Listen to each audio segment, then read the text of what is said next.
Johne's వాళ్ళ కూడా రేపత్తలు వచ్చినాం. మోషే సర్పమును ఎలా ఎత్తునో అలాగే విశ్వసించిన వారు అక్కడ రాయబడుతుంది. అరణ్యములో మోషే సర్పమును ఎలా ఎత్తునో రాయబడుతుంది. ఎందుకు సర్పము అరణ్యంలో ఎత్తబడింది అంటే దేవుని యొక్క ఉగ్రత వారి మీద ఉంది. దేవుని యొక్క మాటకు వారు లోబడిన వారు ఉన్నారు కనుక, దేవుని యొక్క మాటకు విధేయులుగా వారు జీవించకపోవటం వల్ల వారి మీదకి వచ్చేది తాపకరమైన సర్పాలు వచ్చినాయి. తాపకరమైన సర్పాలు అంటే కరెంట్ స్నేక్స్ అన్నమాట. చూడండి, ఎవరైనా పాము కరిశాడు 9వ వచనం చెప్పండి. సంఖ్యాకాండం 21:9 వచనం.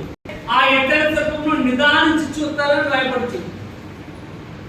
ఇక్కడ యోహాను అంటున్నాడు అనేక సువార్తల 3వ అధ్యాయంలో అరణ్యంలో మోషే ఏ విధంగా అయితే ఇతర సర్పమును ఎత్తాడు అలాగే మనుష్య కుమారుడు కూడా ఎత్తబడి ఉన్నాడు కనుక అతన్ని నిదానించి జీవితము గట్టి పోలిక కలిగిన నీ యొక్క జీవితము నువ్వు నిలబడాలి, దేవునికి ఉపయోగపడాలి అంటే ఎత్తబడిన యేసు ప్రభుని నిదానించి నిజంట నిదానించుకోవాలి.